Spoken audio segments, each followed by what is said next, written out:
इस वीडियो में हम डिस्कस करेंगे CBSE term 2 science subject class 10 के सैंपल पेपर क्वेश्चंस को। साथ ही हम उनसे जुड़े सभी कंसेप्ट्स को भी पूरे डिटेल में डिस्कस करेंगे। लेकिन क्वेश्चंस डिस्कस करने से पहले आइए एक बार जान लेते हैं क्वेश्चन के पूरे पैटर्न को। तो जैसा कि आप सभी जानते हैं कि टर्म 2 में पूछे जाने वाली सभी सब्जेक्ट में जो क्वेश्चन है उनका फुल मार्क्स, फुल वेटेज जो है वो 40 मार्क्स है। तो साइंस सब्जेक्ट के पूरे क्वेश्चन पेपर में कुल मिलाकर 15 क्वेश्चंस होंगे, जिन्हें 3 सेक्शंस में डिवाइड किया गया है। सेक्शन ए में 7 क्वेश्चंस होंगे, जिनमें से हर एक का वेटेज 2 मार्क्स होगा। सेक्शन बी में कुल मिलाकर 6 क्वेश्चंस होंगे, जिनमें से हर एक का वेटेज 3 मार्क्स होगा। और सेक्शन सी में 2 क्वेश्चंस होंगे और ये दोनों के दोनों केस स्टडी बेस्ड क्वेश्चंस होंगे और इनमें से हर एक का वेटेज 4 मार्क्स होगा। तो आइए अब बिना किसी देरी के क्वेश्चन पेपर को डिस्कस करते हैं, जिसमें से सबसे पहला सेक्शन ए जो है उससे हम स्टार्ट करते हैं। सबसे पहला क्वेश्चन जो है ये केमिस्ट्री से जुड़ा सवाल है और इसमें 4 elements P Q R S दिए हैं और साथ में इनका इलेक्ट्रॉनिक कन्फिग्रेशन भी दिया है। एलिमेंट पी का इलेक्ट्रॉनिक कन्फिग्रेशन है 2,6, यानी ये एलिमेंट है ऑक्सीजन। एलिमेंट क्यू जो है इसका इलेक्ट्रॉनिक कन्फिग्रेशन दिया है 2,8,1, यानी ये एलिमेंट है सोडियम। एलिमेंट आर का इलेक्ट्रॉनिक कन्फिग्रेशन दिया है 2,8,7, यानी ये है क्लोरीन एलिमेंट। और आखिरी में एलिमेंट एस का इलेक्ट्रॉनिक कन्फिग्रेशन दिया है 2,8,8, यानी ये एलिमेंट है आर्गन। तो इस क्वेश्चन में 2 पार्ट हैं। पहला पार्ट जो है इसमें हमें यह बताना है कि इन चारों में से कौन सा वो एलिमेंट है जो कि कार्बन के साथ एक कोवेलेंट बॉन्ड बनाएगा। तो हम जानते हैं कि कभी भी कोवेलेंट बॉन्ड जो बनता है वो इलेक्ट्रॉन्स के शेयरिंग से बनता है, और इलेक्ट्रॉन्स का शेयरिंग जो होता है वो तब होता है जब इलेक्ट्रॉन्स की कमी होती है। और इलेक्ट्रॉन्स की कमी कब होती है? सिर्फ और सिर्फ नॉन मेटल्स में, यानी मेटल्स जो होंगे उनमें कभी भी कोवेलेंट बॉन्ड नहीं बनेगा। तो यहाँ पे हमें 4 ऑप्शंस जो दिए हैं उनमें से पहला जो ऑप्शन है पी यानी ऑक्सीजन एलिमेंट, ये कार्बन के साथ कोवेलेंट बॉन्ड बनाएगा, क्योंकि हम जानते हैं कि कार्बन और ऑक्सीजन दोनों के दोनों नॉन मेटल्स हैं। तो जब भी कोई एक नॉन मेटल अपने साथ बॉन्ड बनाता है तब भी कोवेलेंट बॉन्ड बन सकता है, और किसी और दूसरे एलिमेंट के साथ भी जब वो शेयरिंग करता है तब भी वो एक कोवेलेंट बॉन्ड बना सकता है। तो यहाँ पे कार्बन और ऑक्सीजन के बीच में क्लियरली एक कोवेलेंट बॉन्ड बनेगा। दूसरा ऑप्शन जो है वो है sodium element. Sodium element clearly carbon के साथ कभी भी कोवेलेंट बॉन्ड नहीं बनाएगा, क्योंकि इसके पास इलेक्ट्रॉन देने की क्षमता होती है, और जब इलेक्ट्रॉन्स एक्स्ट्रा होते हैं, इलेक्ट्रॉन्स देने की टेंडेंसी होती है, तो वो एलिमेंट कभी भी शेयरिंग करके यानी कोवेलेंट बॉन्ड जो है वो नहीं बनाता है। तो क्लियरली सोडियम जो है इसी वजह से कोवेलेंट बॉन्ड नहीं बनाएगा कार्बन के साथ। अगला जो ऑप्शन है वो है ऑप्शन आर, जो कि क्लोरीन एलिमेंट है। क्लोरीन एलिमेंट जो होता है इसका इलेक्ट्रॉनिक कन्फिग्रेशन 2,8,7 दिया है, यानी इसके आउटर मोस्ट ऑर्बिट में एक इलेक्ट्रॉन की कमी है। तो ये भी कार्बन के साथ अपने इलेक्ट्रॉन शेयर करके उसके साथ कोवेलेंट बॉन्ड बनाएगा। आखिरी ऑप्शन जो है वो है ऑप्शन एस, जो कि आर्गन एलिमेंट है। और हम जानते हैं कि आर्गन एक नॉन रिएक्टिव या इनर्ट गैस की कैटेगरी में आता है, और हम ये भी जानते हैं कि जितने भी इनर्ट गैस हैं उनके आउटर मोस्ट ऑर्बिट पूरे के पूरे फिल्ड होते हैं, उनमें 8 इलेक्ट्रॉन्स होते हैं, और यही स्टेबिलिटी गेन करने के लिए बाकी सारे के सारे एलिमेंट्स जो है केमिकली एक दूसरे के साथ रिएक्ट करते हैं। तो आर्गन जो कि जिसका जो आउटर मोस्ट ऑर्बिट है वो ऑलरेडी फिल्ड है, इसी वजह से ये किसी भी एलिमेंट के साथ रिएक्ट नहीं करेगा, तो कार्बन के साथ भी रिएक्ट नहीं करेगा। तो जो क्वेश्चन फर्स्ट का ए पार्ट जो है उसके 2 आंसर्स होंगे, एक तो होगा पी और दूसरा होगा आर। पी एलिमेंट जो है वो है ऑक्सीजन, जिसके आउटर मोस्ट ऑर्बिट में 2 इलेक्ट्रॉन्स की कमी है, इसी वजह से ये कोवेलेंट बॉन्ड कार्बन के साथ बनाएगा। और दूसरा है क्लोरीन, जिसके आउटर मोस्ट ऑर्बिट में 1 इलेक्ट्रॉन की कमी है, तो ये भी कार्बन के साथ एक कोवेलेंट बॉन्ड बनाएगा। ऑप्शन क्यू जो है वो सोडियम है, जो कि एक मेटल है, और इस वजह से इसके पास इलेक्ट्रॉन देने की टेंडेंसी होती है, एक्स्ट्रा इलेक्ट्रॉन्स हैं, इसी वजह से ये कोवेलेंट बॉन्ड नहीं बनाएगा। और ऑप्शन एस जो है वो एक इनर्ट गैस है, जो कि आर्गन है, इसी वजह से ये रिएक्ट करेगा ही नहीं, इसी वजह से कोवेलेंट बॉन्ड नहीं बनाएगा। इस सवाल का जो सेकंड पार्ट है उसमें कहा गया है कि कार्बन इनमें से एक एलिमेंट के साथ कई सारे कंपाउंड्स बनाता है और इसका कारण हमें बताना है कि इसमें ऐसी टेंडेंसी क्यों होती है।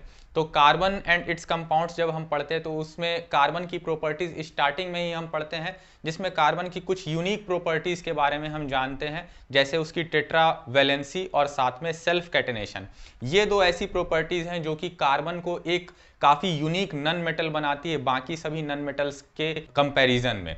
तो ये दोनों प्रॉपर्टीज जो होती हैं उनमें से पहली प्रॉपर्टी है कि इसकी टेट्रावैलेंसी की वजह से ये कई तरह के बॉन्ड्स बना सकता है, कई सारे लंबे लंबे चेन्स और ब्रांचेस के रूप में बॉन्ड्स बना सकता है। साथ में सेल्फ कैटेनेशन का मतलब होता है कि ये खुद ही अपने एटम्स इसके जो हैं वो खुद के साथ जो है बॉन्डिंग बनाते हैं।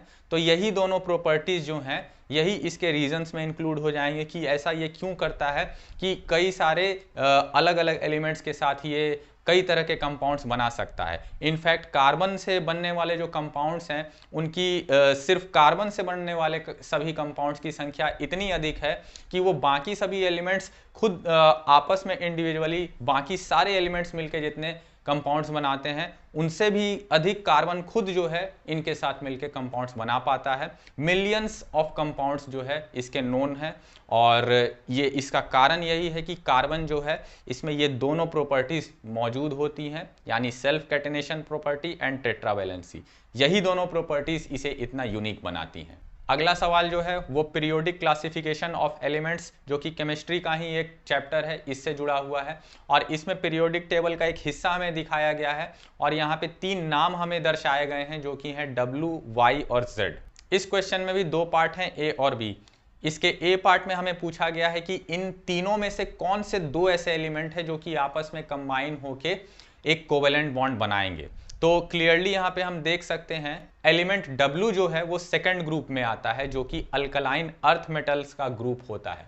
तो क्लियरली कोई मेटल जो होता है उसमें हम फिर से इस चीज़ को रिपीट कर सकते हैं कि उसमें इलेक्ट्रॉन्स को देने की टेंडेंसी होती है, इलेक्ट्रॉन्स लूज करने की टेंडेंसी होती है और इस वजह से वो कोवेलेंट बॉन्ड नहीं बना सकता है। जबकि बाकी दोनों एलिमेंट्स जो हैं वो बिल्कुल अपोजिट साइड हैं, दूसरे हिस्से में हैं पीरियोडिक टेबल के, और वो एलिमेंट्स जो हैं Y और Z हैं। तो क्लियरली यही दोनों एलिमेंट्स जो हैं आपस में कोवेलेंट बॉन्ड बनाएंगे क्योंकि इनमें से Y जो है वो ग्रुप नंबर 16 में आता है और Z जो है वो ग्रुप नंबर 17 का मेंबर है। तो क्लियरली ये दोनों के दोनों नन मेटल्स हैं क्योंकि ये 16th और 17th ग्रुप में आते हैं। 16th ग्रुप जो होता है उसमें हर एक एलिमेंट जो होता है उसमें इलेक्ट्रॉन्स की कमी जो होती है वो 2 इलेक्ट्रॉन्स की कमी होती है। उसी तरह से 17th ग्रुप में सभी जितने भी एलिमेंट्स होते हैं उनमें 1 इलेक्ट्रॉन की कमी होती है। तो जहां भी इलेक्ट्रॉन की कमी होगी वहां पे कोवेलेंट बॉन्ड्स फॉर्म होंगे। तो क्लियरली यहाँ पे भी Y और Z जो हैं इनमें भी आपस में कोवेलेंट बॉन्ड बनेंगे। इस क्वेश्चन का दूसरा पार्ट यानी B जो है इसमें हमें पूछ रहा है कि W और Z इन दोनों एलिमेंट्स में से किसका एटॉमिक रेडियस ज्यादा होगा। तो एटॉमिक रेडियस का कंसेप्ट जो है उसमें चेंज जो होता है वो कुछ इस तरह से होता है कि जब हम पीरियड में लेफ्ट टू राइट मूव करते हैं तो एटॉमिक रेडियस जो होता है वो घटते जाता है और ऐसा इसीलिए होता है क्योंकि नंबर ऑफ शेल्स या नंबर ऑफ ऑर्बिट्स जो होते हैं वो फिक्स होते हैं, लेकिन इलेक्ट्रॉन्स का संख्या जो है वो बढ़ते जाता है। इस वजह से जो इलेक्ट्रॉन्स और न्यूक्लियस के बीच का जो इलेक्ट्रोमैग्नेटिक फोर्स होता है वो ज़्यादा होते जाता है, उसका मैग्नीट्यूड बढ़ते जाता है, फोर्स ऑफ अट्रैक्शन बढ़ते जाता है। इसी वजह से जो ऑर्बिट्स होते हैं वो श्रिंक होते जाते हैं और इसी वजह से जैसे जैसे हम एटॉमिक संख्या बढ़ती, एटॉमिक नंबर बढ़ता है तो लेफ्ट से राइट जाने पर ऐसा होता है, एटॉमिक नंबर बढ़ता है। इसी वजह से जो एटॉमिक रेडियस होता है वो घटता जाता है किसी भी पीरियड में। लेकिन जब किसी भी हम ग्रुप में ऊपर से नीचे जाते हैं या इन जनरल अगर हम कहें तो ऊपर से नीचे हम पीरियड्स में जब जाते हैं तो उस केस में जो एटॉमिक रेडियस होता है वो बढ़ता जाता है और ऐसा इसीलिए होता है क्योंकि नंबर ऑफ ऑर्बिट्स जो होते हैं वो बढ़ते जाते हैं। एग्जाम्पल के तौर पर जो सबसे पहला पीरियड होता है उसमें एक ही ऑर्बिट होते हैं, सभी एलिमेंट्स में 2 ही एलिमेंट्स इसमें होते हैं, हाइड्रोजन और हीलियम।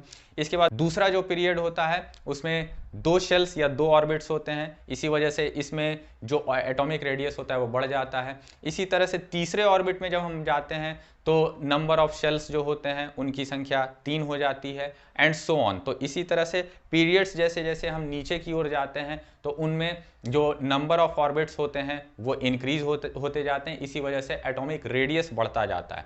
तो यहाँ पे क्लियरली हम देख सकते हैं इस क्वेश्चन में W एलिमेंट जो है वो चौथे पीरियड में है, जबकि एलिमेंट Z जो है वो दूसरे पीरियड में है। इस वजह से Z जो है उसमें नंबर ऑफ शेल्स 2 होंगे, जबकि W में नंबर ऑफ शेल्स 4 होंगे। इस वजह से एटॉमिक रेडियस W का ज्यादा होगा एज कंपेयर टू Z। अगला सवाल यानी क्वेश्चन नंबर 6 जो है वो मैग्नेटिक इफेक्ट ऑफ करंट से जुड़ा हुआ सवाल है।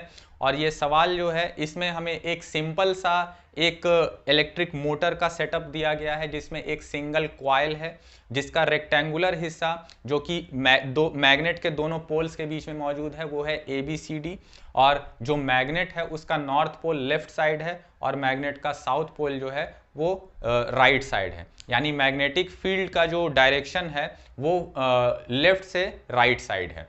तो ये मैग्नेटिक फील्ड का डायरेक्शन हो गया। इसके बाद अगर हम करंट की बात करें तो करंट का डायरेक्शन जो है वो हम देख सकते हैं फिगर में क्लियरली कि जो राइट टर्मिनल है, जो राइट टर्मिनल बैटरी का है वो निगेटिव टर्मिनल है और लेफ्ट टर्मिनल जो है बैटरी का वो पॉजिटिव टर्मिनल है। यानी जो करंट कॉइल में प्रोड्यूस होगा या उसमें जो फ्लो करेगा वो ABCD इस तरह से फ्लो करेगा, मतलब A से B, फिर B से C, फिर C से D और उसके बाद फिर बैटरी में वापस, और फिर इस तरह से ये पूरा साइकिल कंटिन्यू होते रहेगा।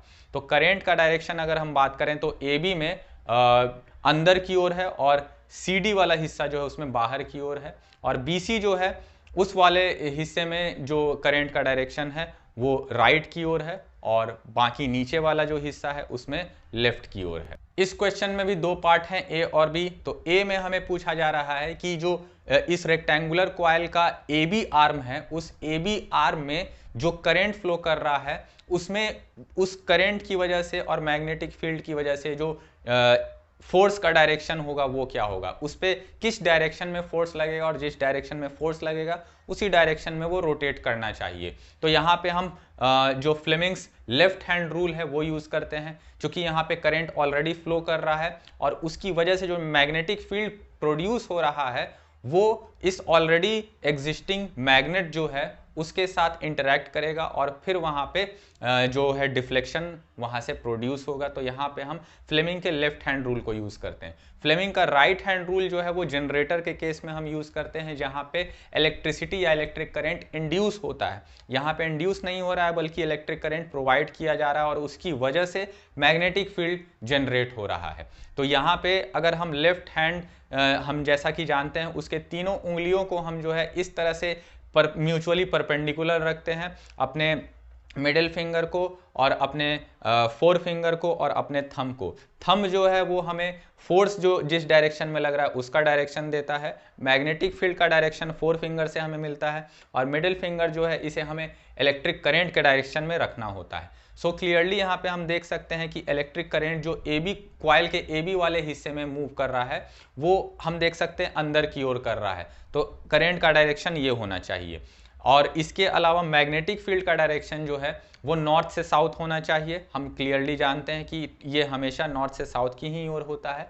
तो मैग्नेटिक फील्ड का डायरेक्शन इस तरह से हो जाएगा, क्योंकि ये जो है हमारे जो क्वेश्चन पेपर में दिया है, नॉर्थ जो हिस्सा है मैग्नेट का वो लेफ्ट साइड है और उसका साउथ हिस्सा जो है वो राइट साइड है। तो मैग्नेटिक फील्ड का डायरेक्शन जो है नॉर्थ से साउथ यानी लेफ्ट से राइट की ओर हो जाएगा। करंट का डायरेक्शन जो है अंदर की ओर हो जाएगा। तो क्लियरली हम देख सकते हैं कि तीसरा फिंगर हमारा जो है यानी थंब जो है वो डाउनवर्ड डायरेक्शन में मूव कर रहा है, डाउनवर्ड डायरेक्शन में उसका जो है पॉइंट कर रहा है वो। तो इस वजह से और जो मैग्नेट रखा गया है इन दोनों की वजह से जो फोर्स उस करंट कैरिंग कंडक्टर पे लगेगा वो डाउनवर्ड डायरेक्शन में होगा आर्म AB में, यानी आर्म AB जो है वो नीचे की ओर मूव करने की उसमें टेंडेंसी होगी। इसी क्वेश्चन का दूसरा हिस्सा जो है यानी B पार्ट जो है इसमें हमें पूछ रहा है कि इस कॉइल का ABCD कॉइल का जो BC हिस्सा है आर्म BC है वो फोर्स जो लग रहा है पूरे ओवरऑल इस करंट कैरिंग कंडक्टर पे रेक्टेंगुलर कॉइल पे उसमें BC आर्म जो है वो कंट्रीब्यूट क्यों नहीं कर रहा है। तो इसका कारण ये है कि फोर्स जो लगता है करंट कैरिंग कंडक्टर पर, उसका फॉर्मूला जो दिया जाता है वो फोर्स चूंकि एक वेक्टर क्वांटिटी है, तो ये दरअसल इसका फॉर्मूला जो होता है वो I क्रॉस B होता है, जहां पे I जो है मतलब I और B का ये वेक्टर प्रोडक्ट होता है। I जहां पे करेंट है और करेंट वेक्टर है, और B जो है वो मैग्नेटिक फील्ड वेक्टर है। तो इन दोनों की वजह से जो उसमें मैग्नेटिक फील्ड का इफेक्ट जो प्रोड्यूस होगा, उसकी वजह से जो फोर्स लगेगा वो हमें कैलकुलेट करना होता है। अब यहाँ पे ये जो फॉर्मूला है इसका मैग्नीट्यूड दरअसल जब हम कैलकुलेट करते हैं तो ये होता है I into B into sine theta, जहाँ पे साइन थीटा में थीटा की वैल्यू जो होती है यानी एंगल जो होता है वो करेंट और मैग्नेटिक फील्ड इन दोनों के बीच का एंगल होता है। तो अगर हम ध्यान से देखें तो BC पार्ट जो है, BC पार्ट में करंट का डायरेक्शन अगर हम देखें तो वो लेफ्ट से राइट की ओर है, साथ ही मैग्नेटिक फील्ड जो है उसकी डायरेक्शन भी लेफ्ट से राइट की ओर है। तो क्लियरली दोनों जो हैं यानी BC के कॉइल के BC आर्म के अंदर जो करंट फ्लो कर रहा है उसका डायरेक्शन दैट इज I का डायरेक्शन, और B यानी मैग्नेटिक फील्ड का डायरेक्शन, ये दोनों के दोनों लेफ्ट से राइट की ओर है। यानी इन दोनों के बीच में म्यूचुअली इन दोनों के बीच में जो एंगल है थीटा, उसकी वैल्यू 0 डिग्री है, और साइन थीटा यानी साइन 0 डिग्री जो होता है उसकी वैल्यू 0 होती है। तो यानी आई बी साइन थीटा जो होगा उसमें साइन थीटा 0 होने की वजह से पूरा का पूरा फोर्स जो है वही 0 हो जाएगा। तो इस वजह से हम कह सकते हैं कि BC जो आर्म है ABCD कॉइल का वो फोर्स में कंट्रीब्यूट नहीं करता है, क्योंकि यहाँ पे कोई भी तरह का फोर्स नहीं लगता है। और फोर्स नहीं लगने का कारण ये है कि जो ये हिस्सा है इसमें जो करंट का डायरेक्शन है और मैग्नेटिक फील्ड का डायरेक्शन है ये दोनों एक ही डायरेक्शन में होते हैं, पैरेलल होते हैं एक दूसरे के। इसी वजह से इनके बीच में कोई भी एंगल नहीं बनता है, एंगल 0 डिग्री होता है, इसी वजह से फोर्स भी 0 होता है। और ये कंडीशन हमेशा लागू होगा जब भी हम कहीं भी किसी भी कंडीशन में देखें कि मैग्नेटिक फील्ड और करंट इन दोनों के बीच का एंगल जो है वो अगर 0 डिग्री है तो उस केस में कोई भी फोर्स जो है उस करंट कैरिंग कंडक्टर पर ड्यू टू मैग्नेटिक फील्ड नहीं लगता है। छठे क्वेश्चन में ही और करके आपको एक दूसरा ऑप्शन भी दिया है, मतलब आप पहला क्वेश्चन जो अभी हमने डिस्कस किया वो भी अटेम्प्ट कर सकते हैं, या फिर ये इसका दूसरा पार्ट जो है वो अटेम्प्ट कर सकते हैं, यानी दोनों में से कोई एक। तो इस केस में यानी और करके जो ऑप्शन है इस केस में हमें एक करंट कैरिंग सोलिनॉइड दिया है, और हम जानते हैं कि कोई भी सोलिनॉइड जो होता है जो कि कुछ नहीं बल्कि स्पाइरल शेप का एक वायर का अरेंजमेंट होता है जिसमें कई सारे टर्न्स होते हैं, ये जो है ये एक बार मैग्नेट की तरह बिहेव करने लगता है जब इसमें करंट पास किया जाता है। तो ये एक इलेक्ट्रोमैग्नेट की तरह बिहेव करने लगता है जब इसमें एक जो है कोर सिलेंड्रिकल शेप का कोई भी कोर जैसे सॉफ्ट आयरन का कोर डाल दिया जाता है तो वो मैग्नेटाइज हो जाता है इन मैग्नेटिक फील्ड्स की वजह से, और वो एक इलेक्ट्रोमैग्नेट बन जाता है। तो यहाँ पे ये बार मैग्नेट की तरह बिहेव कर रहा है, और क्लियरली हम फिगर में भी देख सकते हैं कि इसके जो मैग्नेटिक फील्ड लाइंस हैं वो भी एक बार मैग्नेट की ही तरह हैं। और इसमें अगर हम बात करें करंट के पोलैरिटी का, तो करंट का जो पॉजिटिव टर्मिनल है वो ऊपर की ओर है फिगर में, और करंट का जो निगेटिव टर्मिनल है वो नीचे की ओर है। यानी करंट जो है वो ऊपर से नीचे की ओर इस डायरेक्शन में फ्लो कर रहा है।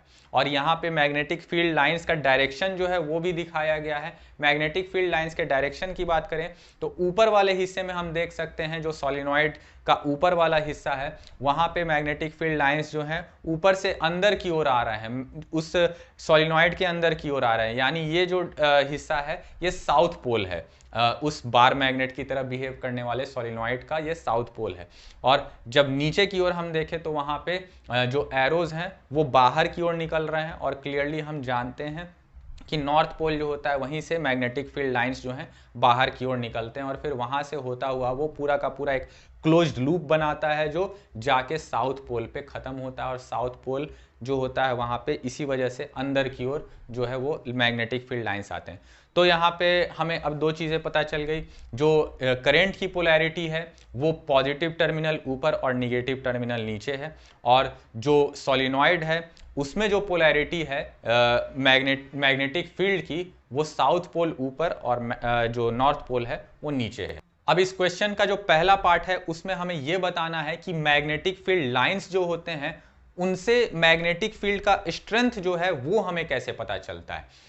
तो यहाँ पे कई सारी चीज़ें हैं। सबसे मेन चीज़ जो है इसमें से वो ये है कि मैग्नेटिक फील्ड लाइंस की डेंसिटी जो होती है वो जितनी अधिक होगी उस पॉइंट पे मैग्नेटिक फील्ड उतना ज़्यादा स्ट्रांग होगा। किसी भी एक गिवन एरिया से मैग्नेटिक फील्ड लाइंस जितनी ज़्यादा मात्रा में निकलेंगे, जितने ज़्यादा number of magnetic field lines निकलेंगे, हम कहेंगे कि मैग्नेटिक फील्ड लाइंस की उस पर्टिकुलर एरिया में डेंसिटी ज़्यादा है, यानी वहाँ पे मैग्नेटिक फील्ड का स्ट्रेंथ ज़्यादा है।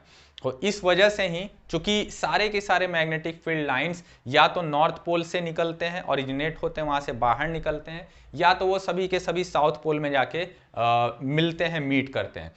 तो इस वजह से ही हम कह सकते हैं कि नॉर्थ और साउथ पोल, यहाँ यानी जहाँ पे पोल्स होते हैं किसी मैग्नेट के, वहाँ पे मैग्नेटिक फील्ड लाइंस का स्ट्रेंथ या मैग्नेटिक फील्ड का स्ट्रेंथ जो है वो सबसे अधिक होता है, क्योंकि मैग्नेटिक फील्ड लाइंस की डेंसिटी सबसे वहाँ पे अधिक होती है। वहीं हम बाकी सारे रीजन्स की बात करें एज कंपेयर टू पोल्स, तो वहाँ पे जो मैग्नेटिक फील्ड का स्ट्रेंथ होता है वो कम हो जाता है रिलेटिवली। और वो भी अगर हम बात करें, यहाँ पे एक और फैक्टर काम आता है, और वो है कि जो मैग्नेट है उससे दूरी कितनी है। मैग्नेट से जैसे जैसे हम दूर जाते जाते हैं वैसे वैसे मैग्नेटिक फील्ड लाइंस जो होते हैं उनकी भी आपस में जो दूरी होती है, यानी किसी दो मैग्नेटिक फील्ड लाइंस के बीच की दूरी, वो भी बढ़ती जाती है। जब मैग्नेट के पास हम होते हैं तो उन्हीं मैग्नेटिक फील्ड लाइंस के बीच की दूरी जो है वो कम होती है, उनकी क्लोजनेस जो है हम कह सकते हैं ज़्यादा होती है। इस वजह से मैग्नेट के आसपास जो मैग्नेटिक फील्ड लाइंस जो होते हैं वो उनके पास एक दूसरे के पास होने की वजह से मैग्नेटिक फील्ड भी स्ट्रांग होता है। लेकिन जैसे जैसे मैग्नेट से या उस मैग्नेटिक फील्ड जहां से ओरिजिनेट हो रहा है वहां से हम दूर जाते जाते हैं, वैसे वैसे मैग्नेटिक फील्ड की स्ट्रेंथ जो है वो घटती जाती है। तो यहाँ पे दो फैक्टर्स हम क्लियरली देख सकते हैं मेनली जो है। पहला फैक्टर है कि मैग्नेटिक फील्ड लाइंस किसी गिवन एरिया से कितनी ज़्यादा मात्रा में निकल रहे हैं या कितनी ज़्यादा मात्रा में वहाँ पे अंदर एंटर कर रहे हैं। तो जितनी ज़्यादा नंबर ऑफ फील्ड लाइंस होंगे उतने ज़्यादा मैग्नेटिक फील्ड स्ट्रेंथ होगी। इसी वजह से पोल्स के आसपास जो मैग्नेटिक फील्ड का स्ट्रेंथ होता है सबसे अधिक होता है।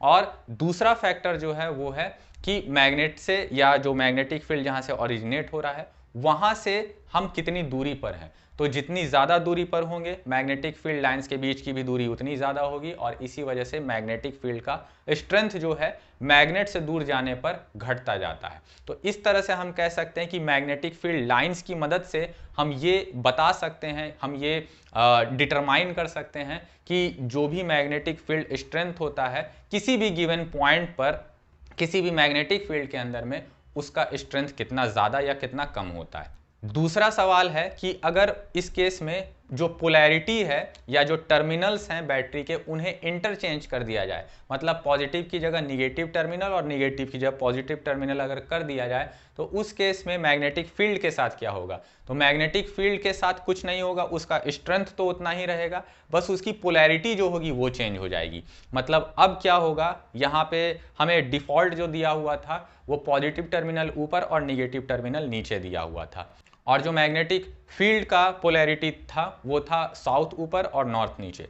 तो अगर हम पोलैरिटी टर्मिनल्स की चेंज कर देते हैं, बैटरी के टर्मिनल्स की, यानी निगेटिव ऊपर और पॉजिटिव नीचे कर देते हैं, तो जो मैग्नेटिक फील्ड है उसमें साउथ पोल नीचे चला जाएगा और नॉर्थ पोल ऊपर आ जाएगा। मतलब बेसिकली होता ये है कि अगर टर्मिनल्स को इंटरचेंज कर दिया जाए, बैटरी के टर्मिनल्स को इंटरचेंज कर दिया जाए, तो पोलैरिटी जो होती है उस इलेक्ट्रोमैग्नेट की या फिर उस मैग्नेटिक फील्ड की जो उस करंट की वजह से पैदा हो रहा है, उसकी पोलैरिटी भी रिवर्स हो जाती है।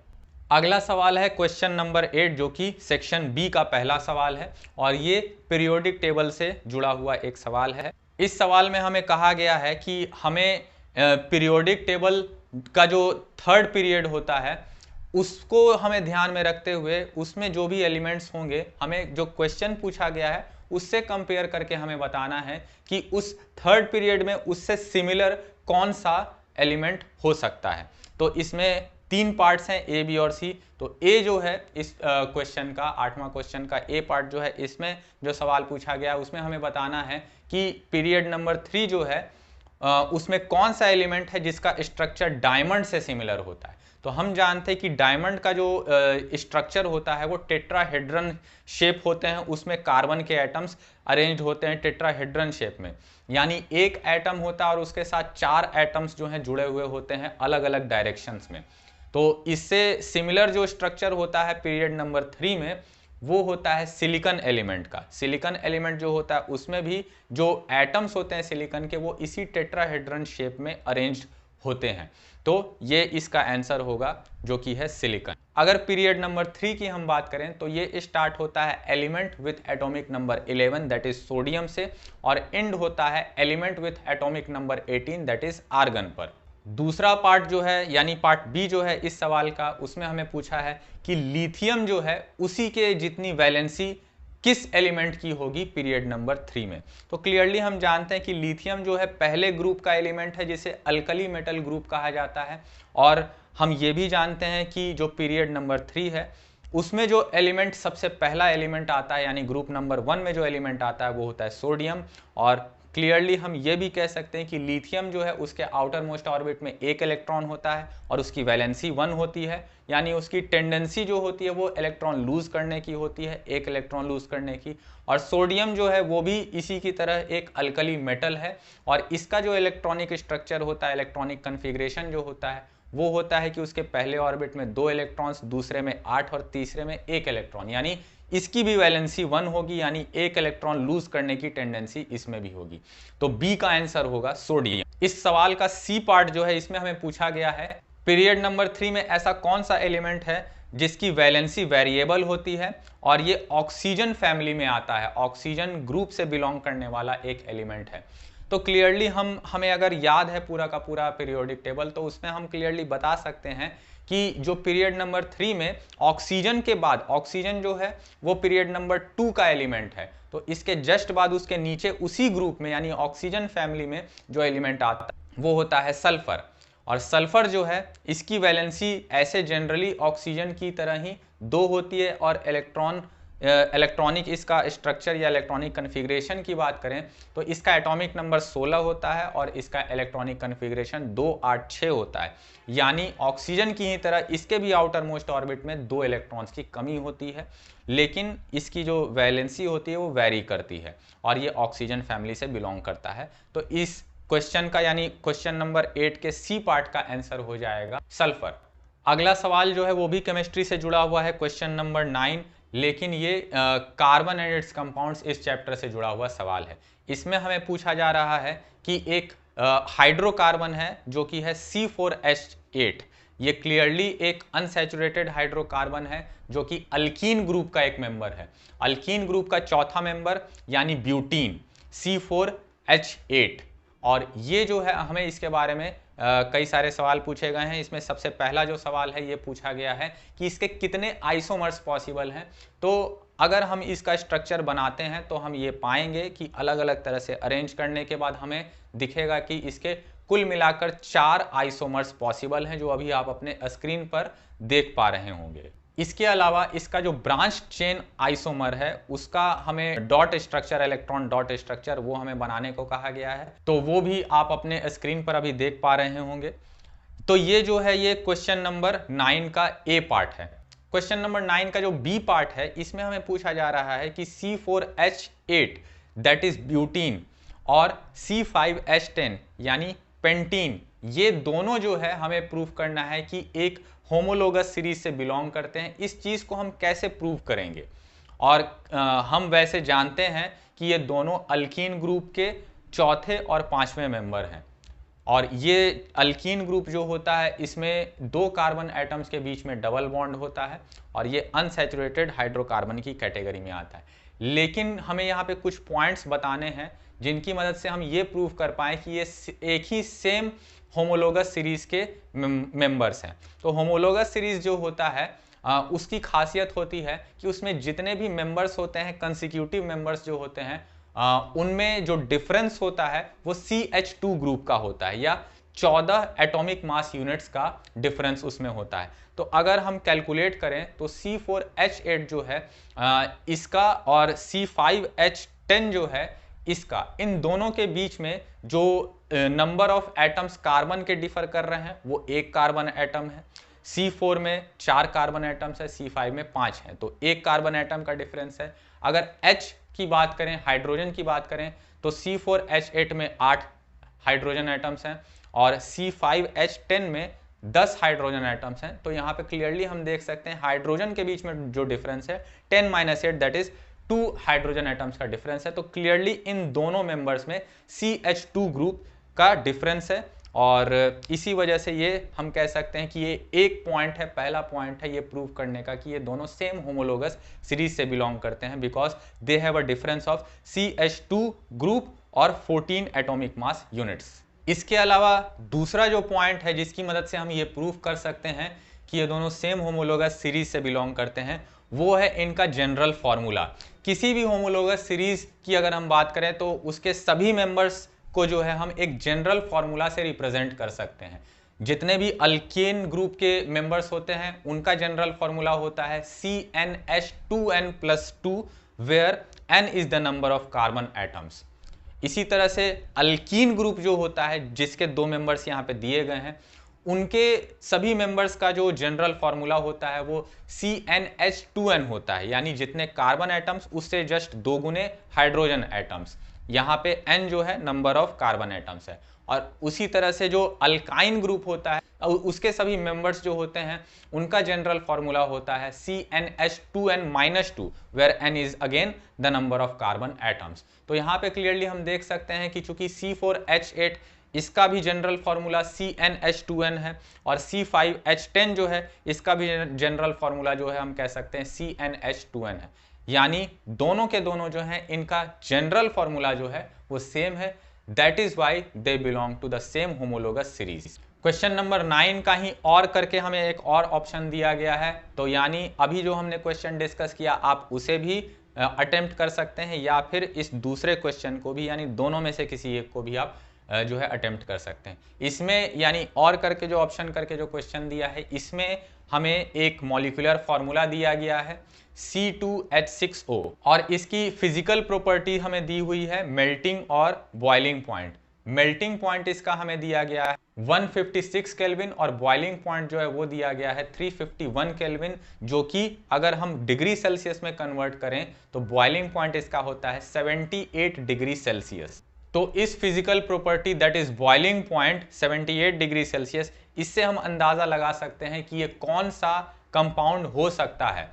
तो ये कंपाउंड जो है ये हो सकता है अल्कोहल, और अल्कोहल में भी कौन सा, इथाइल अल्कोहल या जिसे हम इथेनॉल भी कहते हैं, क्योंकि इसी कंपाउंड जो है इसका बॉइलिंग पॉइंट जो है 78 degree Celsius that is 351 Kelvin's होता है। अब यहाँ पे सवाल जो हमें पूछा जा रहा है उसमें 2 पार्ट्स फिर से हैं। पार्ट ए जो है इसमें हमें बताना है इस कंपाउंड का इलेक्ट्रॉन डॉट स्ट्रक्चर। तो इसका इलेक्ट्रॉन डॉट स्ट्रक्चर आप क्लियरली अभी स्क्रीन पर अपने देख पा रहे होंगे और इसे आप चाहें तो ड्रॉ भी कर सकते हैं।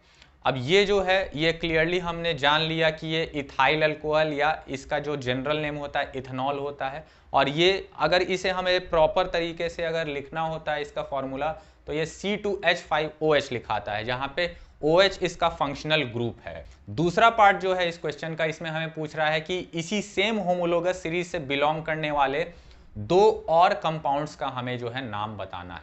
तो यहाँ पे क्लियरली जो फंक्शनल ग्रुप है वो OH होगा, और जो अल्कोहल जो फैमिली होती है अल्कोहल जो ग्रुप ऑफ कंपाउंड्स होते हैं इनका जनरल फॉर्मूला जो होता है वो होता है CnH2n+1 OH, जहाँ पे n जो है ये नंबर ऑफ कार्बन एटम्स होते हैं। तो क्लियरली यहाँ पे हम देख सकते हैं कि ये C2H5OH है। तो C2H5OH यानी इथाइल अल्कोहल जो है ये सेकंड मेंबर होता है अल्कोहल फैमिली का, और इसका फर्स्ट मेंबर जो होता है वो होता है CH3OH, और ये एक इसका होमोलोगस सीरीज से बिलोंग करने वाला पहला मेंबर हम कह सकते हो गया। और C2H5OH यानी जो गिवन है हमारे क्वेश्चन में इथाइल अल्कोहल या इथेनॉल, इसके जस्ट बाद जो थर्ड मेंबर होता है वो होता है C3H7OH दैट इज प्रोपेनॉल। तो पहला मेंबर जो है वो CH3OH दैट इज मिथेनॉल या मिथाइल अल्कोहल हो गया। दूसरा मेंबर जो हमें गिवन है जो कि इथाइल अल्कोहल या इथेनॉल हो गया, और तीसरा मेंबर जो है वो हो गया प्रोपेनॉल यानी C3H7OH, जिसे हम प्रोपाइल अल्कोहल भी कह सकते हैं। अगला सवाल यानी 11वां क्वेश्चन जो है ये कमर्शियल यूनिट ऑफ एनर्जी यानी किलोवाट आवर से जुड़ा है, जो कि इलेक्ट्रिसिटी चैप्टर का एक पार्ट है और ये इलेक्ट्रिसिटी फिजिक्स का एक टॉपिक है, एक चैप्टर है। तो इस क्वेश्चन में हमें कहा गया है कि इलेक्ट्रिसिटी बोर्ड जो है उसके द्वारा जो इलेक्ट्रिसिटी प्रोवाइड की जाती है उसने उसका रेट जो तय करके रखा है वो है 3.5 रुपए पर किलोवाट आवर या पर यूनिट।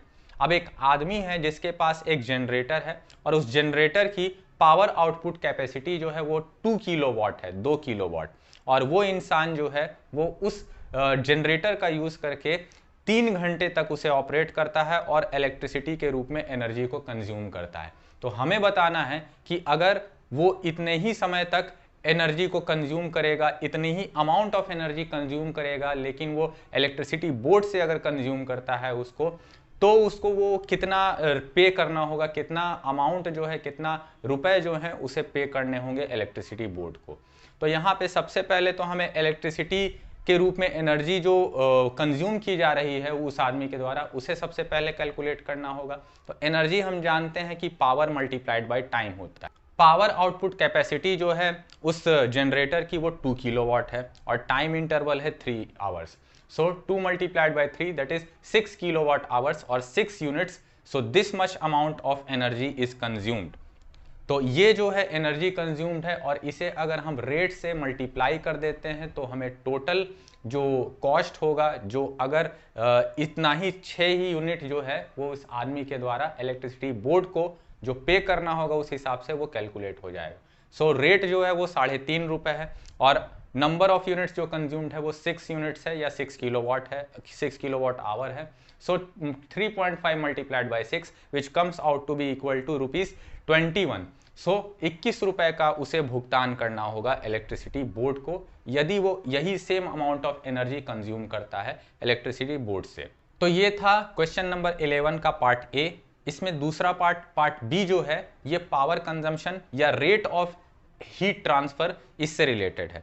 सो इसमें हमें कहा गया है कि एक इलेक्ट्रिक केटल है हमारे पास जो जिसमें हीटिंग एलिमेंट यूज किया जाता है, जिससे वो डिवाइस को हीट करता है और उस हीट का हम कुछ भी चीज को गर्म करने में यूटिलाइज उसका कर सकते हैं। तो एक आदमी है जो कि इस इलेक्ट्रिक केटल को यूज करके 20 मिनट में किसी पर्टिकुलर चीज को गर्म करता है और हमें बताना है कि अगर वो इंसान चाहता है कि 20 मिनट की बजाय वो कम से कम समय में उतना ही एनर्जी कंज्यूम करे, उतना ही हीट ट्रांसफर करके किसी चीज को गर्म करना चाहे, तो उसे कंडक्टर का या जो हीटिंग एलिमेंट है उस इलेक्ट्रिक केटल का, उसका लेंथ के साथ क्या उसको चेंज करना होगा, उसका लेंथ उसे बढ़ाना होगा या घटाना होगा। सो यहाँ पे एक चीज है जो कि है हीट ट्रांसफर का रेट। हीट ट्रांसफर का रेट जितना ज्यादा होगा उतने कम समय में वो इंसान उतना ही एनर्जी का यूज करके किसी भी चीज को गर्म कर पाएगा। क्योंकि हीट उतना ही प्रोड्यूस हो रहा है लेकिन यहाँ पे हमें समय कम चाहिए, तो समय कम होने की वजह से चूंकि हीट ट्रांसफर जो है वो अमाउंट उसका कांस्टेंट है, तो कम अगर समय लगेगा तो हीट ट्रांसफर का रेट जो है वो ज्यादा होना चाहिए।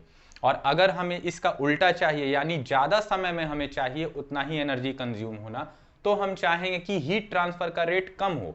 तो हीट ट्रांसफर का रेट यानी वर्क डन जो होता है उसका रेट ये क्या होता है, इसे ही हम डिफाइन करते हैं पावर कंज्यूम्ड या power delivered. So power is actually the rate at which heat is transferred और the rate at which work is done, that is energy divided by time और work done divided by time, यही होता है power. यहां पे एक condition हमें दिया गया है कि हमने जिस इलेक्ट्रिसिटी कनेक्शन के साथ, जिस मेन सप्लाई के साथ उस इलेक्ट्रिक केटल को कनेक्ट किया है वो हमें नहीं चेंज करना है। तो यहाँ पे इसका मतलब क्या हुआ, इलेक्ट्रिकल मेन सप्लाई जो है वो चेंज नहीं करने की वजह से पोटेंशियल डिफरेंस जो है वो चेंज नहीं होगा, यानी वोल्टेज या पोटेंशियल डिफरेंस कांस्टेंट होना चाहिए। तो यहाँ पे हम पावर जो होता है, पावर डिलीवर्ड जो होता है, उसका फॉर्मूला हम जानते हैं V²/R होता है, जिसमें V जो है हमें कांस्टेंट रखना है और R जो है रेजिस्टेंस वो हम वेरी कर सकते हैं, वो हम जो मटेरियल है उसमें जिस भी तरह के चेंज लाएंगे उसके हिसाब से रेजिस्टेंस में चेंज होगा। सो क्लियरली यहाँ से हम कह सकते हैं कि पावर जो है वो इनवर्सली प्रोपोर्शनल है to the resistance of the heating element, यानी अगर हम चाह रहे हैं कि हीट ट्रांसफर का रेट ज़्यादा हो तो इसका मतलब है हमें पावर आउटपुट जो है वो ज़्यादा होना चाहिए, और पावर आउटपुट ज़्यादा करने के लिए हमें क्या करना होगा, रेजिस्टेंस जो है उसे कम करना होगा, क्योंकि power output is inversely proportional to the resistance. Resistance जितना कम पावर आउटपुट उतना ज़्यादा, रेजिस्टेंस जितना ज़्यादा पावर आउटपुट उतना कम। अब यहाँ पे हम देख सकते हैं हमें ये चीज़ पता चल गई कि रेजिस्टेंस जो है वो हमें कम रखना है, तभी पावर आउटपुट ज़्यादा होगा, यानी हीट ट्रांसफर का रेट ज़्यादा होगा, जिससे कम समय में ही कोई भी चीज़ उतना ही एनर्जी कंज्यूम करके गर्म हो जाएगी। इसका मतलब ये हुआ कि रेजिस्टेंस जो है वो हमें कम रखना है। रेजिस्टेंस कम रखने के लिए हमें क्या करना होगा, तो लेंथ के बारे में हमें यहाँ कहा गया है कि लेंथ के साथ हमें क्या चेंज करना है। हम जानते हैं कि किसी भी चीज़ का रेजिस्टेंस जो होता है वो डायरेक्टली प्रोपोर्शनल होता है टू द लेंथ। जितना कंडक्टर का ज़्यादा लेंथ होगा रेजिस्टेंस भी उतना ज़्यादा होगा, और यहाँ पे हमें क्या करना है, रेजिस्टेंस को कम करना है। रेजिस्टेंस को कम करने के लिए ऑब्वियसली हमें लेंथ जो है उसे भी डिक्रीज करना होगा। सो यहाँ पे कंक्लूजन के तौर पे हम कह सकते हैं कि अगर हमें हीट ट्रांसफर का रेट जो है वो बढ़ाना है, यानी कम समय में ज़्यादा हमें हीट प्रोड्यूस करना है, तो उसके लिए हमें पावर आउटपुट जो है वो ज़्यादा चाहिए, और पावर आउटपुट ज़्यादा करने के लिए रेजिस्टेंस जो है वो हमें कम करना होगा। रेजिस्टेंस जो है वो कम कैसे होगा, लेंथ जो है उस हीटिंग एलिमेंट का उसे हमें कम करना होगा। सो इसका आंसर जो है यही होगा 11th के बी पार्ट का, कि हमें लेंथ जो है उसे डिक्रीज करना होगा हीटिंग एलिमेंट का।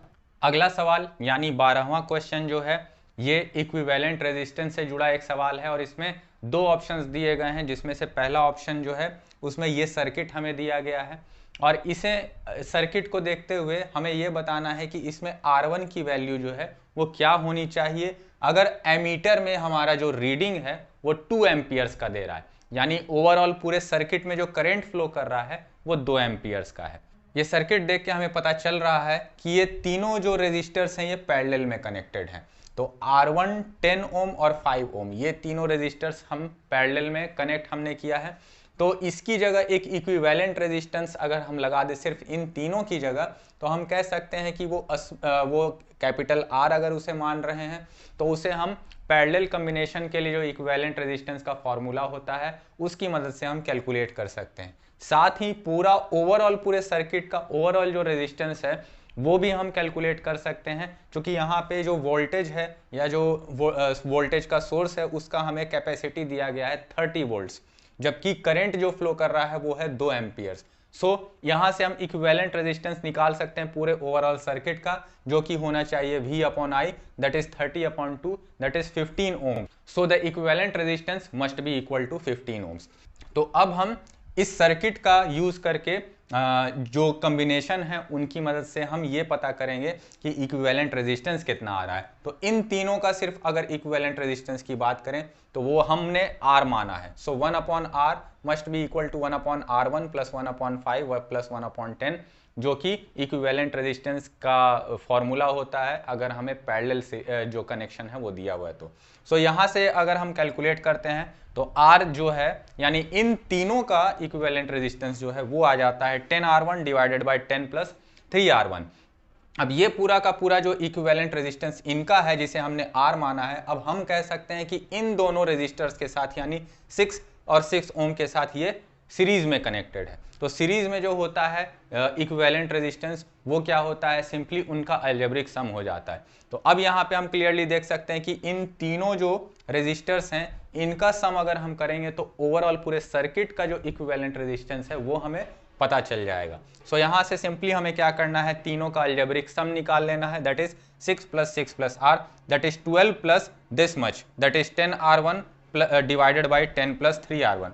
So from here we can say that R equivalent comes out to be equal to 120 plus 46 R1 divided by 10 plus 3R1। और ये जो है ये किसके बराबर होना चाहिए, थ्योरेटिकली जो हमने कैलकुलेट किया है जो 2 एम्पियर इसमें रीडिंग बता रहा है और 30 वोल्ट का जो हमने सप्लाई यूज किया है उसके अनुसार कितना होना चाहिए, R इक्विवेलेंट 15 ओम्स होना चाहिए। So this 15 ohms must be equal to this much that is 120 plus 46 R1 divided by 10 plus 3R1। और यहाँ से इसे सिंप्लीफाई करने पर एक वेरिएबल है हमारे पास जो कि R1 है और उस R1 की वैल्यू यहाँ से आ जाएगी 30 ओम्स। सो इस तरह से ये क्वेश्चन जो है हमने सॉल्व किया, जहाँ पे हमने दो चीज़ें जो हैं, दो तरह से आर इक्विवेलेंट निकाले। एक तो हमें जो डेटा दिया हुआ है वहाँ से हमने कैलकुलेट किया, और दूसरा हमने पूरे सर्किट का ओवरऑल रेजिस्टेंस जो पैरेलल और सीरीज कॉम्बिनेशंस हैं उनके आधार पर कैलकुलेट किया, और फिर दोनों को हमने इक्वेट किया, तो वहाँ से वैल्यू जो आई R1 की वो है 30 ओम्स। क्वेश्चन नंबर 12 का जो अगला पार्ट है, अगला ऑप्शन जो हमें दिया गया है, उसमें सर्किट डायग्राम जो है वो कुछ इस तरह से है। इसमें कुछ रेजिस्टर्स कनेक्ट किए गए हैं, कुछ सीरीज में हैं, कुछ पैरेलल में हैं, और उन्हें एक सप्लाई लाइन जो कि 24 वोल्ट का है उसके साथ कनेक्ट किया गया है। R1, R2, R3 और R4 की वैल्यूज हमें दी गई है, और साथ में हमें अब इसमें यह बताना है कि इक्विवेलेंट रेजिस्टेंस जो है पूरे ओवरऑल सर्किट का वो क्या होगा, और उसके बाद हमें यह भी बताना है कि ओवरऑल पूरे सर्किट में करंट जो फ्लो कर रहा है वो कितना कर रहा है। तो सबसे पहले यहाँ पे हम देख सकते हैं कि सर्किट में R3 और R4 जो है ये आपस में सीरीज में है, तो इनका जो इक्विवेलेंट होगा वो R3 प्लस R4 होगा, और इनकी वैल्यूज जो है वो हमें दे रखी है 6 और 4। So their equivalent will be 6 plus 4, that is 10 ohms. So the equivalent of R3 and R4 is 10 ohm. Now this R3 and R4 that is equivalent 10 ohm is in parallel with R2. R2 के साथ अब जो है ये parallel में है। So इन दोनों का इक्विवेलेंट, अगर हम इन दोनों के इक्विवेलेंट को R बोल रहे हैं, so 1 upon R must be equal to 1 upon R2 plus 1 upon R3 plus R4. So this will become 1 upon R equals 1 by 10 plus 1 by 10, that is 1 by 5. So R, that is the equivalent of R2 and R3 plus R4 will be equal to 5 ohms. So ये हो गया हमारा इन दोनों का equivalent. अब जो है इसके बाद हम अगर इनका इक्विवेलेंट बनाएं, so this will become 5 ohm and this 5 ohm is in series with the R1. So R1 के साथ जो ये R है दैट इज इन दोनों का इक्विवेलेंट ये सीरीज में है, तो हम कह सकते हैं कि इन दोनों का ओवरऑल जो इक्विवेलेंट होगा और जो ओवरऑल पूरे सर्किट का इक्विवेलेंट होगा वो होगा R1 प्लस 5, और ये R क्या है, यही 5 है जो कि इन दोनों का इक्विवेलेंट है, और R1 की वैल्यू जो है वो 7 दी हुई है, और ये जो R जो इन दोनों का इक्विवेलेंट आया है ये आया है 5। So 7 plus 5 that is 12 ohm will be the overall equivalent resistance of the entire circuit. So ये हमारा आ गया इस क्वेश्चन का पहला पार्ट का आंसर, जो कि है 12 ओम्स, उसका इक्विवेलेंट रेजिस्टेंस पूरे सर्किट का। और दूसरा पार्ट जो है वो हमें कैलकुलेट करना है कि करंट कितना फ्लो कर रहा है पूरे सर्किट में। So current will be equal to V divided by R equivalent. V जो है वो हमारा दे रखा है 24 वोल्ट, और जो R इक्विवेलेंट की वैल्यू अभी हमने लाई है वो है 12। So 24/12 that is 2 amperes. Section B का आखिरी सवाल और इस क्वेश्चन पेपर का 13वां सवाल जो है वो कुछ इस तरह से है। ये दरअसल एक गैस से रिलेटेड क्वेश्चन है, और हमें इसके बारे में जो जानकारी दी गई है उसके मदद से हमें इस गैस को आइडेंटिफाई करना है। इस गैस के बारे में हमें ये कहा गया है कि यह गैस अपर एटमॉस्फेरिक लेयर्स में पाया जाता है, और ये वैसे तो काफ़ी जहरीला है अगर इसे इनहेल कर लिया जाए, लेकिन फिर भी ये अर्थ पे लाइफ के लिए काफ़ी इंपॉर्टेंट एक गैस है, काफ़ी एक इसेंशियल गैस है सभी लिविंग ऑर्गेनिजम्स के लिए, सभी लाइफ फॉर्म्स के लिए। और एक और जानकारी ये दी गई है कि 1980 के दशक में इस गैस की मात्रा जो है वो एटमॉस्फेयर में अचानक से घटने लगी थी। तो हमें जो क्वेश्चन पूछा गया है उसके दो पार्ट्स हैं। पार्ट ए जो है उसमें पूछा गया है कि यह गैस कौन सा है और यह अपर एटमॉस्फेरिक लेयर्स में किस तरह से बनता है। तो इसके बारे में जो जानकारी दी गई है उसके हिसाब से ये गैस जो है ये ओजोन गैस होना चाहिए। ओजोन एक ऐसा गैस है जो कि स्ट्रेटोस्फेयर में फॉर्म होता है, अपर एटमॉस्फेरिक लेयर जो कि ट्रोपोस्फेयर से जस्ट ऊपर लेयर जो होता है स्ट्रेटोस्फेयर, उसमें यह फॉर्म होता है। साथ ही हम ये भी जानते हैं कि ओजोन गैस जो है ये काफ़ी जहरीला गैस है, इसे अगर इनहेल कर लिया जाए तो किसी भी लिविंग ऑर्गेनिज्म की मौत हो सकती है, लेकिन एट द सेम टाइम ये एक काफ़ी इंपॉर्टेंट गैस भी है। इंपॉर्टेंस इसका ये है कि ये अपर एटमॉस्फेयर में जो भी अल्ट्रावायलेट रेडिएशन या हार्मफुल जो भी सन से रेडिएशंस आते हैं उन्हें ये एब्जॉर्ब कर लेता है, और एब्जॉर्ब करने के बाद उन्हें अर्थ के सरफेस तक जो है ये पहुंचने नहीं देता है। तो इस तरह से ये अर्थ पे लाइफ के होने के लिए, मौजूद होने के लिए एक काफ़ी इंपॉर्टेंट गैस, चूँकि अगर ये अल्ट्रावायलेट रेडिएशन अर्थ के सरफेस तक पहुंच जाएंगे तो सभी के सभी जितने भी लाइफ के फॉर्म्स हैं वो काफ़ी उन्हें नुकसान पहुंचेगा। हीट की मात्रा जो है अर्थ के सरफेस पे वो अचानक से काफ़ी ज़्यादा बढ़ जाएगी। अचानक से अर्थ का सरफेस काफ़ी ज़्यादा हीट हो जाएगा, काफ़ी ज़्यादा टेम्परेचर बढ़ जाएगा, जिसकी वजह से अधिकतर जो लिविंग ऑर्गेनिजम्स हैं वो सर्वाइव नहीं कर पाएंगे। साथ ही इसके बारे में हम ये भी जानते हैं कि 1980 की दशक में कई तरह के अलग अलग केमिकल्स के यूज़ होने की वजह से हमने ये भी सुना है, इसके बारे में काफ़ी एक पॉपुलर चीज़ है जो कि है ओजोन लेयर में छेद हो जाना। तो इस गैस की मात्रा जो है काफ़ी शार्पली डिक्रीज होने लगी थी कुछ सर्टेन केमिकल्स का यूज़ करने की वजह से। साइंटिस्ट को जब ये पता चला तो अचानक से उन्होंने इन सभी केमिकल्स को ये रिकमेंड किया कि पूरे ऑल ओवर ग्लोबली पूरे वर्ल्ड में इन पर्टिकुलर केमिकल्स के यूज़ को बैन कर दिया जाना चाहिए।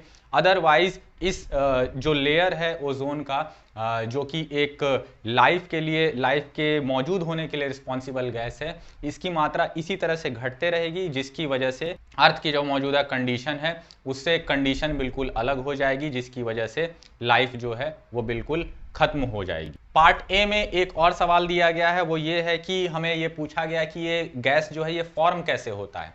तो दरअसल अपर एटमॉस्फेयर में जहां पे ऑक्सीजन मौजूद होता है, जब ये अल्ट्रावायलेट रेडिएशंस इस ऑक्सीजन के साथ इंटरेक्ट करते हैं तो काफ़ी ज़्यादा एनर्जेटिक रेडिएशन होने की वजह से इस मॉलिक्यूलर ऑक्सीजन गैस को यानी O2 को ये स्प्लिट कर देता है और वो ऑक्सीजन के इंडिविजुअल दो अलग अलग एटम्स के रूप में कन्वर्ट हो जाते हैं। इसके बाद इनमें से हर एक जो इंडिविजुअल एटम होते हैं ऑक्सीजन के, वो फर्दर और किसी ऑक्सीजन के जो मॉलिक्यूल हैं जो अभी नहीं टूटा है, उस ऑक्सीजन के O2 मॉलिक्यूल के साथ एक ऑक्सीजन एटम इनमें से ऐड होता है, कंबाइन होता है और फिर इससे फॉर्म होता है O3 मॉलिक्यूल का। और ये पॉसिबल तभी है जहां पे अल्ट्रावायलेट रेडिएशंस होंगे, और अल्ट्रावायलेट रेडिएशंस जो है वो अपर एटमॉस्फेयर में ही ऐसा होता है और वहीं पे ये एब्जॉर्प्शन अल्ट्रावायलेट रेडिएशन का होता है और ये ऑक्सीजन गैस के द्वारा एब्जॉर्ब किया जाता है, जो कि स्प्लिट होके ऑक्सीजन के इंडिविजुअल एटम्स में कन्वर्ट होता है और फिर ये फर्दर किसी दूसरे O2 मॉलिक्यूल के साथ कंबाइन होके O3 मॉलिक्यूल बनाता है। सो ये O3 यानी ओजोन का फॉर्मेशन जो होता है, इसी में अल्ट्रावायलेट रेडिएशन जो होता है उसका एब्जॉर्प्शन किया जाता है और इसी की वजह से ये अल्ट्रावायलेट रेडिएशन जो है वो अर्थ के सरफेस तक नहीं पहुंच पाता है। इस क्वेश्चन का दूसरा पार्ट यानी पार्ट बी जो है, इसमें हमें पूछा गया है कि ये लिविंग ऑर्गेनिजम्स के लिए इसेंशियल क्यों है। तो इस चीज को हमने ऑलरेडी डिस्कस कर लिया है, जो कि यही है कि ये ओजोन जो होता है यही अल्ट्रावायलेट रेडिएशंस को अर्थ के सरफेस तक पहुंचने से रोकता है। अपर एटमॉस्फेरिक लेयर यानी स्ट्रेटोस्फेयर में ही ये उसे वहां से जो है नीचे नहीं आने देता है। साथ ही इसमें ये हमें दूसरा पार्ट एक और पूछा गया है बी में ही कि इसके डिक्लाइन होने का, इसके लेवल्स के डिक्लाइन होने का कारण क्या था 1980 के दशक में।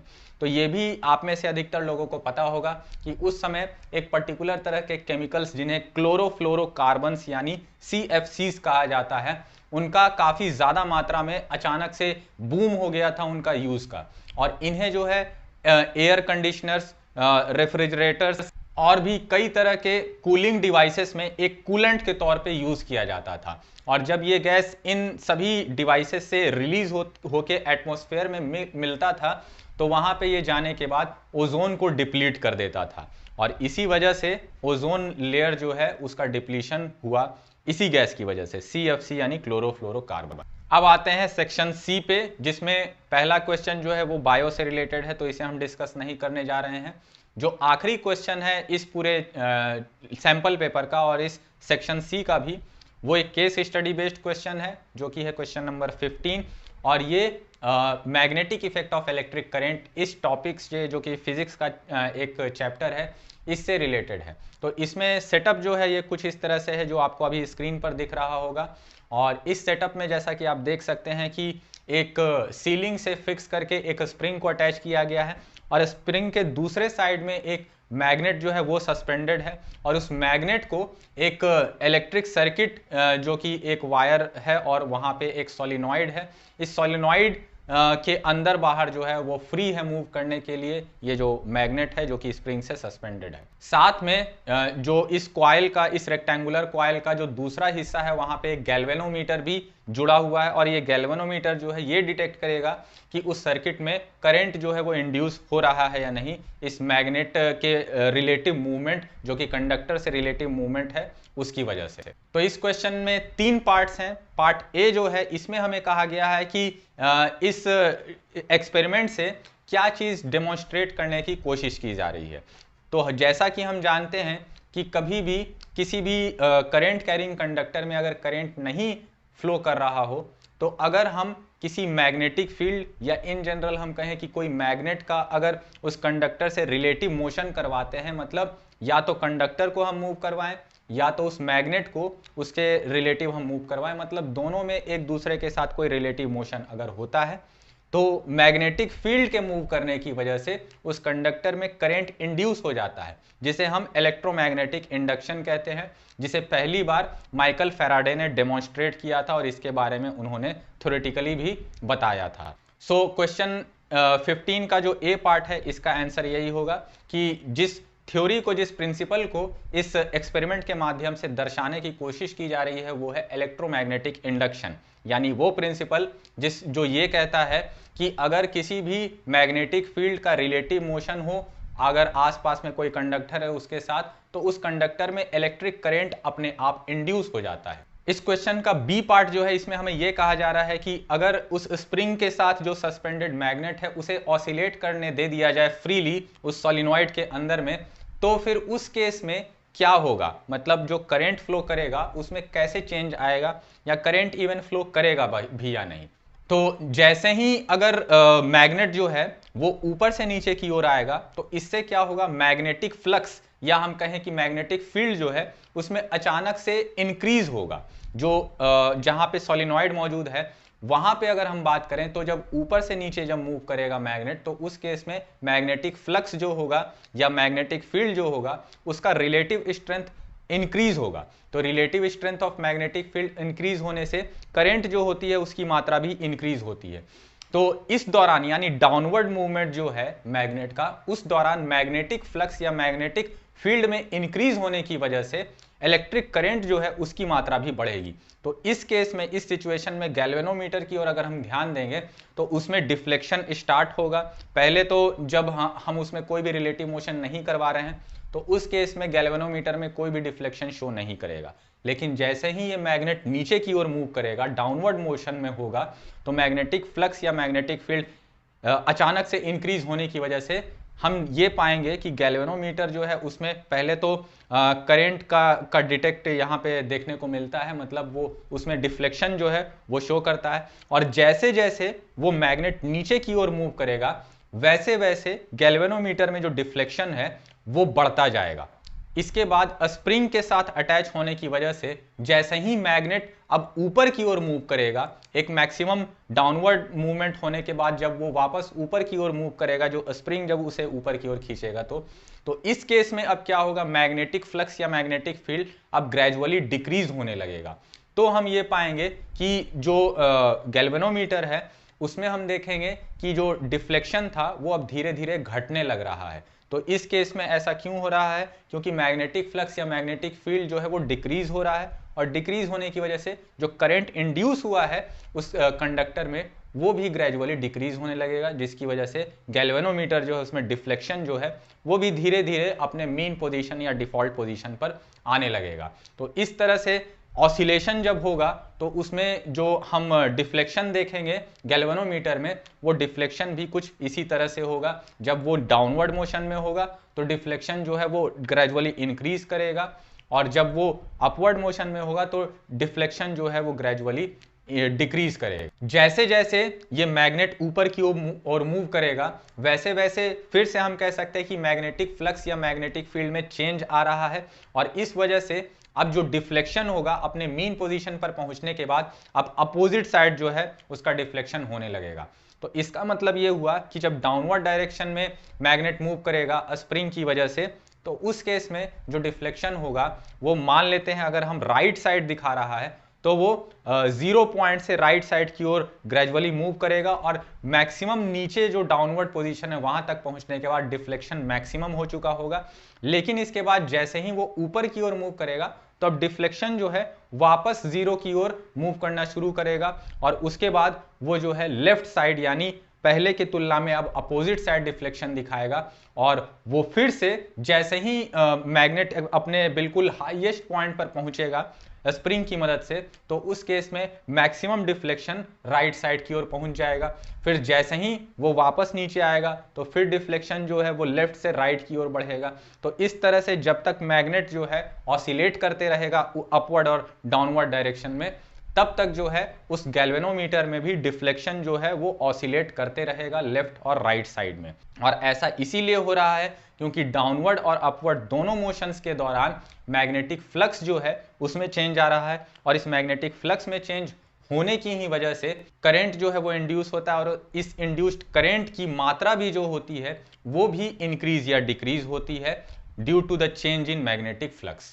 तो क्वेश्चन नंबर 15 का सी पार्ट जो है उसमें भी कुछ क्वेश्चन इसी तरह से सिमिलर है। इसमें हमें पूछा गया है कि क्या होगा जब मैग्नेट उस सोलिनॉइड के अंदर मूव करेगा और जब वो उसके बाहर मूव करेगा। तो अभी हमने जस्ट डिस्कस किया कि जो रिलेटिव मोशन है उसकी वजह से मैग्नेटिक फ्लक्स जो होगा उसमें इंक्रीज और डिक्रीज होगा और उसी के हिसाब से जो गैल्वेनोमीटर है उसमें इंड्यूस्ड करंट जो है वो भी घटेगा और बढ़ेगा। इसी वजह से डिफ्लेक्शन जो है वो भी घटेगा और बढ़ेगा और वो भी ऑसिलेट करते रहेगा राइट और लेफ्ट साइड में। इस क्वेश्चन नंबर सी जो है, सी पार्ट जो है, इसका दूसरा जो हिस्सा है उसमें एक और क्वेश्चन हमें पूछा गया है कि डिफ्लेक्शन जो गैल्वेनोमीटर में दिखा रहा है अगर हमें उसे और इंक्रीज करना है तो उस केस में हमें क्या करना होगा।